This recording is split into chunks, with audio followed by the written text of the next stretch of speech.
கிண்டி race club குத்தகை தொகையை பாக்கி வைத்திருந்தது சர்ச்சையான நிலையில் தற்பொழுது பல்வேறு நிறுவனங்கள் அதேபோல குத்தகை தொகையை தமிழக அரசிற்கு பாக்கி வைத்திருப்பது தெரிய வந்திருக்கிறது.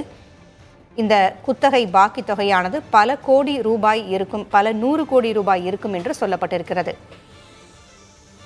விவரங்களை வழங்க செய்தியாளர் ஸ்டாலின் இணைந்திருக்கிறார். ஸ்டாலின், தமிழக அரசிற்கு பல 100 கோடி ரூபாய் குத்தகை பாக்கி பல நிறுவனங்கள் வைத்திருப்பதாக தெரிய வந்திருக்கிறது. புதிய தலைமுறைக்கு கிடைத்திருக்கக்கூடிய அந்த பிரத்யேக தகவல் என்ன?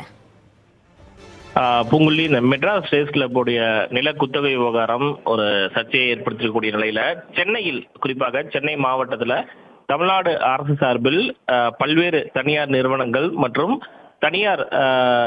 தனியார்களுக்கு சொந்தமான பல்வேறு இடங்கள் தொடர்ச்சியாக இருந்து வரக்கூடிய நிலையில அந்த நிறுவனங்களுக்கு குறைந்த வாடகையில் குத்தகைக்கு விடப்பட்ட நிலங்களுடைய வாடகை மட்டும் பல 100 கோடி ரூபாய் நிலுவையில் இருப்பது தற்போது புதிய கள ஆய்வில் தெரிய வந்துள்ளது. சென்னையில் பல்வேறு தொழில் நிறுவனங்கள், அதுபோல் அரசு நிலம் குத்தகைக்கு தொழில் நிறுவனங்களுக்கு இந்த அரசு நிலம் குத்தகைக்கு கொடுக்கப்பட்டுள்ளது. அந்நிறுவனங்கள் செலுத்த வேண்டிய நிலுவைத் தொகை மட்டும் பல 100 கோடி ரூபாய்க்கு மேலாக இருக்கிறது.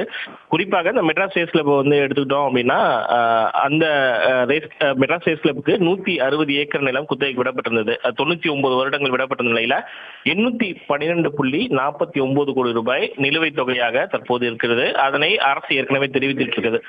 பிற நிறுவனங்களை பொறுத்த வரைக்கும் பார்த்தோம் அப்படின்னா, காஸ்மோபாலிட்டன் கிளப், சென்னை அண்ணா சாலையில் இருக்கக்கூடிய காஸ்மோபாலிட்டன் கிளப் 80.40 ஏக்கர் நிலம் அந்த காஸ்மோபாலிட்டன் கிளப்புக்கு குத்தகைக்கு அரசு வழங்கி இருக்கிறது. 25 ஆண்டுகள் குத்தகைக்கு விடப்பட்டிருக்கக்கூடிய நிலையில 2001 காஸ்மோபாலிட்டன் கிளப் அரசுடைய நிலத்தில் குத்தகைக்கு எடுத்திருக்கிறது. 2001 2026 வரை 119 கோடி ரூபாய் வரை அந்த நிறுவனம் தற்போது வரை அரசுக்கு செலுத்த வேண்டிய ஒரு நிலுவைத் தொகையாக இருக்கிறது.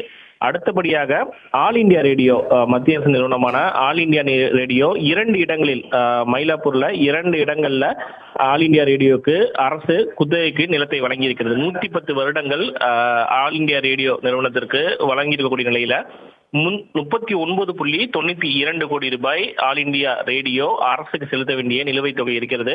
அடுத்தபடியாக அடையார் காந்தி நகர் கிரிக்கெட் கிளப்பை பொறுத்த வரைக்கும் 4 கிரவுண்ட் நிலம் 30 வருடங்களுக்கு குத்தகை கொடுக்கப்பட்டிருந்தது. அதில் 2.1 கோடி ரூபாய் நிலுவைத் தொகையை கொடுக்க வேண்டியிருக்கிறது. பல்வேறு காலகட்டங்கள்ல இது, அதாவது சமீப ஆண்டுகள் மட்டுமல்லாமல் கிட்டத்தட்ட 1940-45 ஆண்டிலிருந்தே பல்வேறு இடங்களை அரசு தொடர்ச்சியாக குத்தகை கொடுத்திருக்கிறது. அந்த அடிப்படையில கலாஷேத்ரா நிறுவனத்தை பொறுத்த வரைக்கும் 2.34 ஏக்கர் அரசு குத்தகைக்கு அந்த கலாஷேத்ரா நிறுவனத்திற்கு குத்தகை கொடுத்திருக்கிறது. அவர்கள் மட்டும் 2.93 கோடி ரூபாய் கொடுக்க வேண்டும். அதே போல டைட்டில் பார்க்கக்கூடிய வாகன நிறுத்தும் இடத்திற்கு 5 வருடங்களுக்கு குத்தகை கொடுக்கப்பட்ட நிலையில 1.89 கோடி ரூபாய் அவர்கள் அரசுக்கு செலுத்த வேண்டிய ஒரு தொகையாக இருக்கிறது.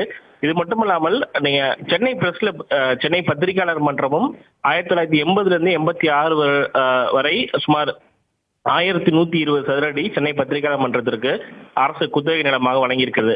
சென்னை பத்திரிகையாளர் மன்றம் 88.54 லட்சம் ரூபாயை தற்போது நிலுவைத் தொகையாக அரசுக்கு வைத்திருக்கிறது. அதே போல ஸ்பிக் நிறுவனத்தை பொறுத்த வரைக்கும் 8 கிரவுண்ட் நிலம் கிண்டியில கொடுத்திருக்காங்க.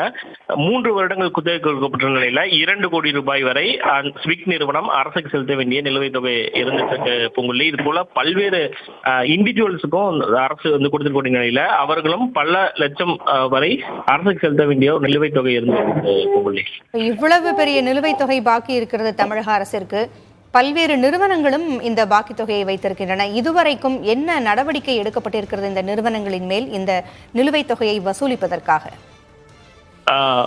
பொங்கலி, அதாவது வருவாய் துறை தான் நேரடி கட்டுப்பாட்டுல இந்த அரசுக்கு செலுத்த வேண்டிய தனியார் மற்றும் தனியார் நிறுவனங்களுக்கு இந்த அரசு நிலங்களை குத்தகை கொடுத்துட்டு இருக்காங்க. கமிஷன் ஆஃப் லேண்ட் அட்மினிஸ்ட்ரேஷன், நில நிர்வாக ஆணையரகத்தின் கீழே இது செயல்பட்டு வரக்கூடிய நிலையில தற்போது மெட்ராஸ் ரேஸ் கிளப் உடைய அந்த நிலுவைத் தொகை பாக்கி இருப்பதாக கூறி அதன் மீது மட்டும் நடவடிக்கையை தற்போது தமிழ்நாடு அரசு தொடங்கி இருக்குது. பிற நிறுவனங்களை பொறுத்த வரைக்கும் தற்போது வரைக்கும் எந்த விதமான நடவடிக்கையும் எடுக்கவில்லை.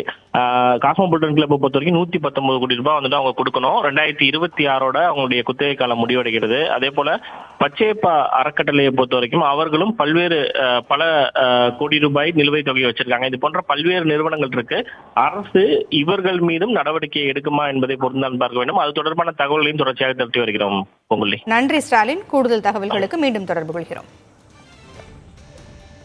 தமிழக அரசிற்கு பல நிறுவனங்கள் பல 100 கோடி ரூபாய் அளவிற்கு குத்தகை நிலுவைத் தொகையை வைத்திருப்பது புதிய தலைமுறைக்கு கிடைத்த பிரத்யேக தகவலின் மூலம் தெரிய வந்திருக்கிறது. பல்வேறு தனியார் நிறுவனங்கள் இந்த குத்தகை பாக்கியை வைத்திருக்கின்றன. அதேபோல மத்திய அரசு நடத்துகின்ற ஆல் இண்டியா ரேடியோ இருக்கின்ற அந்த இடத்தில் கூட குத்தகை பாக்கி வைத்திருப்பதும் தெரிய வந்திருக்கிறது. SPIC, Tidel Park, Manali Petrochemicals உள்ளிட்ட பல்வேறு நிறுவனங்களும் பல கோடி ரூபாய் அளவிற்கு பாக்கி வைத்திருக்கின்றன.